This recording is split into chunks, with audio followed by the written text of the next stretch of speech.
The flashing red and blue lights washed over my quiet ranch, painting the fields in uneasy color. That Saturday evening, 3 patrol cars rumbled up my gravel driveway, their sirens silent, but their presence impossible to ignore. I set my coffee mug down on the porch railing and walked toward them, my boots crunching against the stone path. The lead officer stepped forward, his hand resting casually, yet deliberately, on his utility belt. Not on his weapon, but close enough to make a point. "Sir, we received a 911 call about suspicious activity and possible trespassing on this property," he said evenly. "We'll need to see some identification." I moved slowly, keeping my hands visible as I reached for my wallet. "Officer, my name is Marcus Chen. I own this ranch." "May I ask who made the call?" He checked the small notepad in his hand. The caller identified herself as Karen Whitfield, president of the Willowbrook HOA. She stated that an unauthorized person was occupying the property and refusing to leave. A faint smile tugged at my lips. Karen Whitfield, of course. I knew exactly who she was, though she had no clue who I really was. This was about to get interesting. "Officer," I said, "I purchased this ranch 6 months ago. I've got all the documentation inside if you'd like to verify ownership." I handed over my driver's license. And just so we're clear, this property is outside the Willowbrook HOA boundary by about half a mile. 2 weeks earlier, I'd first met Karen. My peaceful Sunday morning had been interrupted by an aggressive knock at my front door. When I opened it, there she stood, a woman in her early 50s, wearing a fitted blazer despite the warm sun, clutching a clipboard like a sword. Her highlighted hair was styled in that unmistakable, "I demand to speak to your manager" fashion. "I'm Karen Whitfield, president of the Willowbrook Homeowners Association," she declared before I could greet her. "We need to discuss your violations." Leaning casually against the doorframe, I frowned. "Violations? There must be a mistake. This property isn't part of any HOA. Her eyes narrowed behind her designer glasses. "That's where you're wrong. The Willowbrook HOA has expanded its jurisdiction to include all properties within a 1-mile radius of our community borders. You'll need to register immediately and bring your property up to code." I kept my tone patient. "That's not how HOAs work, ma'am. You can't just decide to extend your authority over properties that weren't part of the original development." She thrust a thick stack of papers toward me. "These are your violation notices. Your fence is the wrong color. You have unauthorized livestock, and that barn. Don't even get me started on that barn. You have 30 days to comply or face fines. I didn't take the papers." "Ma'am, I'm going to have to ask you to leave." "This is private property and you have no authority here." Her face flushed an angry red. "We'll see about that. I know people, important people. You'll be hearing from our lawyers." After she stormed off, I did what any careful property owner would do. I installed security cameras. Lots of them. High definition, night vision, audio recording. The works. Something told me I was going to need evidence. I was right. The harassment began almost immediately. Fake violation notices appeared on my gate daily, each one more absurd than the last. My mailbox is filled with bogus official HOA letters threatening thousands in fines. And then she started getting bold. One morning, I caught her inside my property line snapping photos of my horses. "Ma'am, you're trespassing," I called out, making sure the security cameras caught everything. "Please leave immediately." She turned toward me, smiling triumphantly. "These horses aren't registered with the HOA Livestock Committee. Each one is a $500 fine per day." I sighed, keeping my voice even. "There is no HOA Livestock Committee that has jurisdiction here. You need to leave now, or I'll have to call the police." "You do that," she sneered. "Sheriff Thompson is my brother-in-law. Let's see how that goes for you." But I didn't call yet. Instead, I documented everything. Every trespass, every fake notice, every voicemail filled with threats. I was building quite a file on Karen Whitfield. What she didn't know was that I wasn't just some random ranch owner. I was the senior president of development for Pinnacle Property Group, the company that held the master contract for Willowbrook HOA's legal services and property management. Things came to a head when I refused to register my horses with her imaginary committee. That's when she decided to take it up a notch by calling 911 and reporting me as a dangerous trespasser on my own land. So now, here I stood, in my driveway surrounded by flashing lights. The lead officer's expression changed as he ran my license.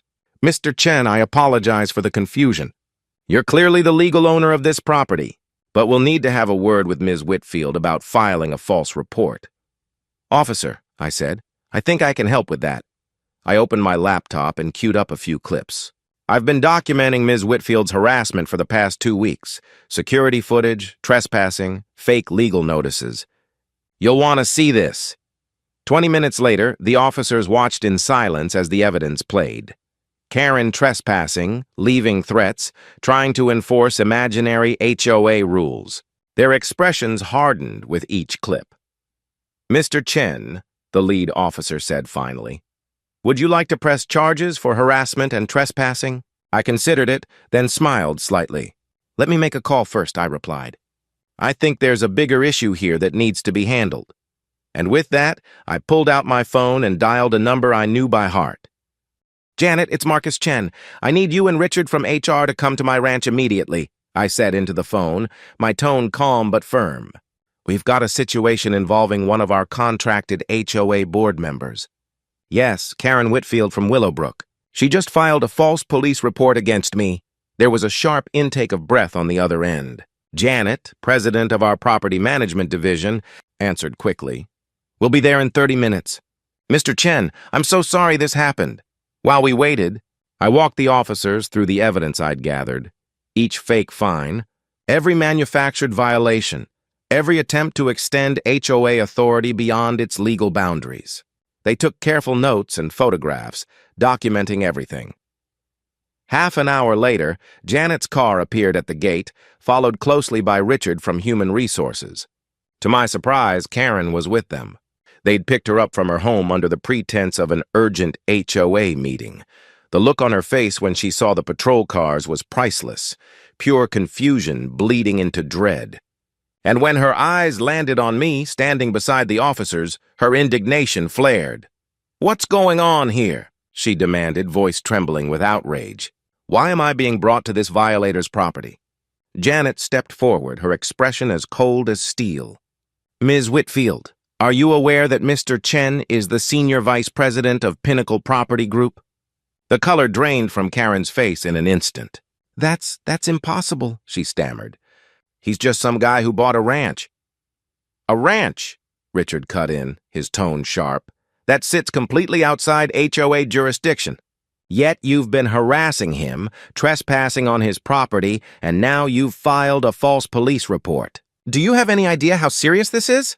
Karen's voice shook as she tried to recover. "I was just doing my job. The HOA board voted to expand our authority. I have documentation." "No, you don't," Janet interrupted coldly. "I've already spoken with the other board members. There was no vote.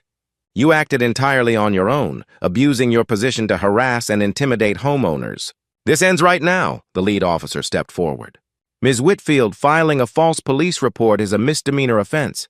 You knowingly reported a fake emergency, wasting law enforcement resources. I'm citing you for false reporting and harassment." "This is ridiculous," Karen sputtered. "I know people. My brother-in-law is the sheriff." "Former sheriff," the officer corrected evenly. "He retired 3 years ago. Ma'am, you're looking at up to 6 months in jail and a $5,000 fine for the false report alone, not including any civil penalties Mr. Chen may pursue." Richard cleared his throat, stepping closer. "Ms. Whitfield, effective immediately, you are terminated from your position on the Willowbrook HOA board.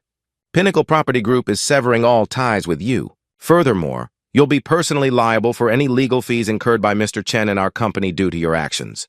"You can't do this," Karen cried, her voice rising to a shrill pitch. "I've been HOA president for 8 years. The neighborhood needs me." "The neighborhood," Janet said firmly, "needs someone who follows the law. Security will arrive at your home tomorrow to collect all HOA property, computers, files, keys, everything. If you attempt to access any HOA system or property after today, you'll face additional charges." The reality hit her like a collapsing wall.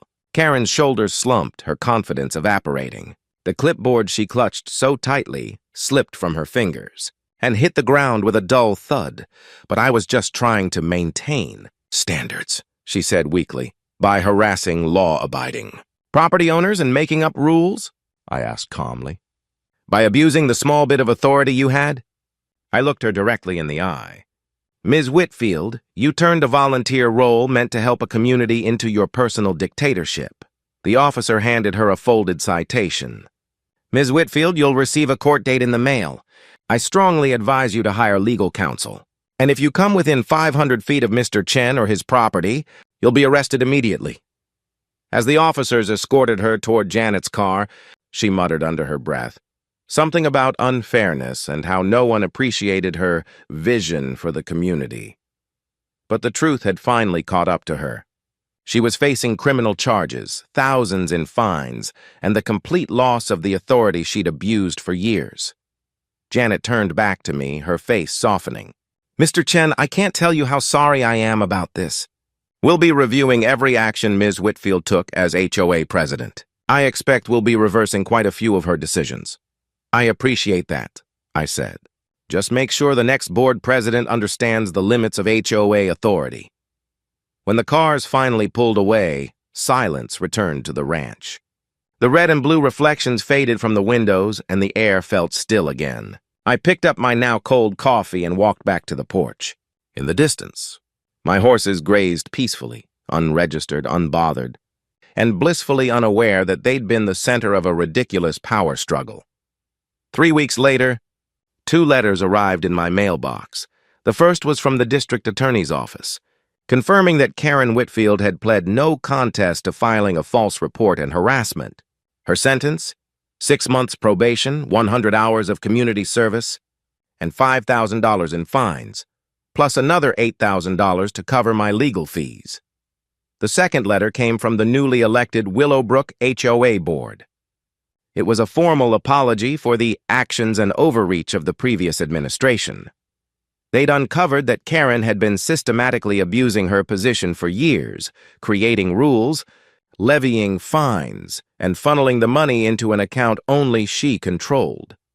The forensic accountants were still untangling the mess, but early findings showed she'd embezzled nearly $50,000 during her 8-year reign as president. I set both letters aside and stepped out into the sun. My horses lifted their heads briefly, then returned to grazing. They didn't know or care about HOA politics. They were just happy to be free. Sometimes the best way to deal with a bully isn't to fight them directly. Sometimes you just have to let them swing so high they end up hitting something much bigger than they ever expected. In Karen's case, she swung at a ranch owner and hit her boss's boss instead. The last I heard, she'd moved 2 states away to live with her sister. Her reputation in Willowbrook was in ruins. Her HOA kingdom reduced to ashes because she couldn't resist trying to intimidate the wrong person. Her combined $13,000 in fines and legal fees became an expensive lesson in authority and accountability. Proof that power, when abused, always comes with a price.